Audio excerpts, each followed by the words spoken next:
Assalamualaikum warahmatullahi wabarakatuh.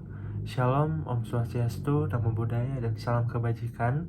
Pada kesempatan kali ini saya akan membahas mengenai nir etik dan juga ilmu tauhidullah, yang dimana seperti kita ketahui bahwasanya pada saat ini di negara kita, di Indonesia, sedang mengalami nir etik yang cukup parah, yang dimana jika berdasarkan atas berita yang saya baca bahwasanya pada saat ini banyak sekali keluhan-keluhan dari masyarakat, hingga pada media sosial juga banyak sekali keluhan tentang problematik anak zaman sekarang, yang dimana tata krama dari pemuda zaman sekarang sudah sangatlah minim.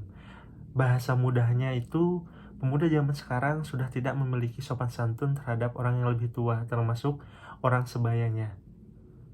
Saya menemukan data dari salah satu survei yang menjelaskan bahwasanya 70% pemuda zaman sekarang sudah tidak sopan dibandingkan dengan zaman dahulu, yang dimana seperti kita ketahui bahwasanya manner atau etika merupakan suatu moral yang merujuk kepada bagaimana cara kita berperilaku yang pantas dengan orang lain. Misalnya, gaya berbicara dengan orang yang lebih tua ataupun lebih muda.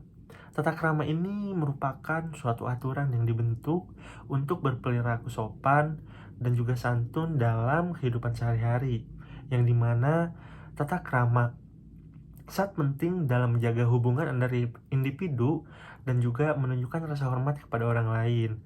Dengan mengikuti tata krama yang benar, kita bisa menunjukkan rasa hormat dan penghargaan kepada orang lain.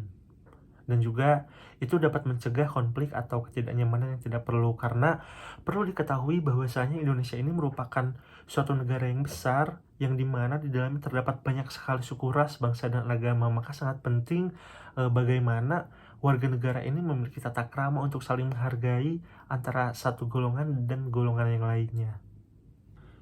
Selain dari apa yang telah tadi saya jelaskan mengenai nir etik yang akhirnya sekarang dimiliki oleh kebanyakan masyarakat Indonesia, terkhususnya pemuda dan juga pemudi yang ada di Indonesia, yang berkaitan dengan tata krama, karena memang pada tahun ini merupakan momentum tahun politik, yaitu tahun pemilu, maka pada saat ini juga terdapat impact atas apa yang telah terjadi mengenai pemilu, yang dimana pada saat ini marak sekali berita mengenai kepemimpinan yang nir etik, yang dimana ini semua merupakan dampak dari pemilu yang telah berlangsung di Indonesia pada tahun ini. Secara lebih rinci, nir etik ini memiliki arti, yaitu manusia melakukan pengelolaan sumber-sumber alam hampir tanpa peduli terhadap peran etika, yang dimana pada saat ini banyak sekali penyelewengan, mulai dari kecurangan-kecurangan yang terjadi di pemilu kali ini pun juga yang menjadi salah satu bukti bahwasanya pada saat ini terjadi nir etik berkenaan dengan kepemimpinan adalah karena adanya hasilan putusan dari MK mengenai batas maksimal untuk pencalonan wakil presiden. Pun juga nanti akan ada video yang berkenaan dengan hal tersebut. Teman-teman di sini boleh menyaksikan video tersebut. Polemik putusan Mahkamah Konstitusi atau MK terkait batas usia capres dan cawapres terus, namun usia itu tidak berlaku bagi calon yang sudah berpengalaman sebagai kepala. Putusan MK beraroma nepotisme karena Ketua MK Anwar Usman merupakan ipar Presiden Joko Widodo. Putusan yang mereka layangkan masih berkaitan dengan putusan MK Sebagai wujud penolakan terhadap adanya dinasti politik. Apakah kamu mau bisa membedakan antara norma dalam filsafat, norma etik dalam filsafat, dan norma etik dalam pengertian norma etik yang dibentuk atas perintah satu undang-undang yang kedudukannya tidak akan mungkin lebih tinggi daripada undang-undang itu sendiri. Persoalannya adalah apakah pelanggaran etik dari filsafat membawa implikasi kepada penyelenggaraan negara harus begini seperti yang Romo katakan, ataukah pelanggaran kode etik sebagai code of conduct di dalam norma etik yang dijadikan dasar keputusan DKPP dan MKMK, apakah itu akan menggeser satu keputusan yang didasarkan atas norma undang-undang? Saya mulai dari belakang.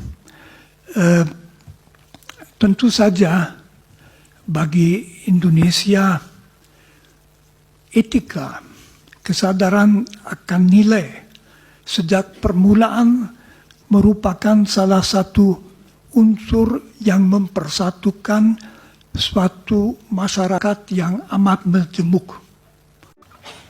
Kalau sebaliknya negara tidak memperhatikan itu, orang secara etis tidak akan merasa melakukan apa-apa kalau tidak taat pada negara, hanya akan memperhatikan supaya tidak kena. Seperti tidak lalu lintas kalau kita dengan motor lawan arus itu pertimbangan. Etis itu tidak. Berikut tadi merupakan cuplikan tayangan mengenai fakta bahwasanya pada saat ini Indonesia sedang mengalami nir etik kepemimpinan. Nir etik perihal kepemimpinan ini menjadi salah satu hal yang perlu untuk kita bahas dan perlu untuk kita selesaikan. Saya percaya bahwasanya dengan kita memiliki etika yang baik, ini dapat menjadikan kita menjadi warga negara yang baik atau good citizenship. Karena pada dasarnya masyarakat yang baik, negarawan yang baik tentunya memiliki etika yang baik.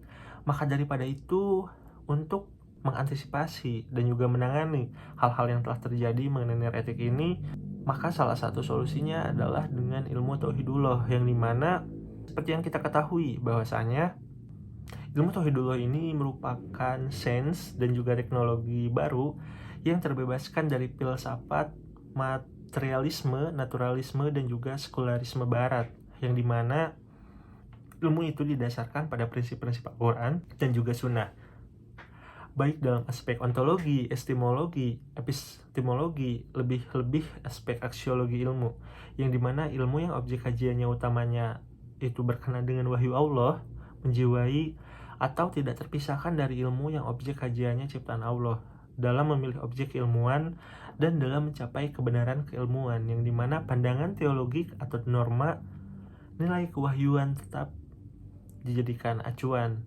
dalam proses menemukan kebenaran secara ilmiah, mempunyai implikasi etis bagi seorang ilmuwan, yang dimana karakteristik dari proses tersebut merupakan kategori moral yang melandasi sikap etis seorang ilmuwan, kegiatan intelektual yang meninggikan kebenaran sebagai tujuan akhir, mau tidak mau akan mempengaruhi pandangan moral.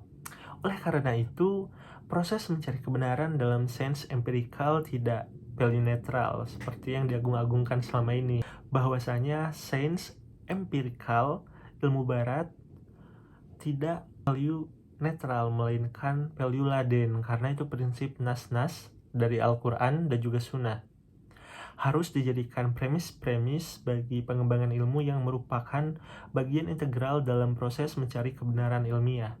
Premis tersebut sudah pasti benar. Apa yang tidak ditemukan dalam dunia empiris yang bersifat transendental adalah nas-nas itu sendiri sebagai premis, sehingga dapat menghindarkan ilmuwan dari self-evident proposition. Selain dari verifikasi yang bersifat empirikal, diperlukan validasi yang berlandaskan Al-Quran dan juga sunnah, karena empirikal bisa dikaburkan oleh faktor-faktor internal dan juga eksternal dari ilmuwan.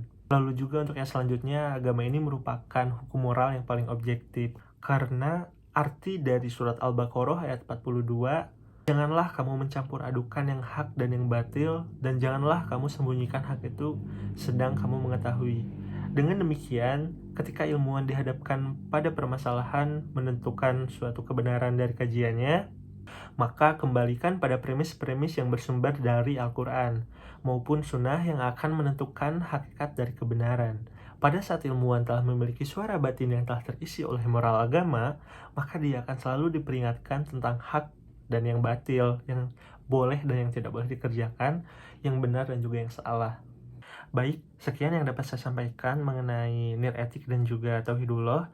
Ada sedikit kutipan dari Immanuel Kant yang mengatakan bahwasanya dalam hukum seseorang bersalah ketika ia melanggar hak orang lain, tetapi dalam etika dia bersalah jika ia hanya berpikir untuk melakukannya. Semoga apa yang telah saya sampaikan menjadi sebuah ilmu yang bermanfaat bagi kita semua. Sekian dari saya. Wassalamualaikum warahmatullahi wabarakatuh.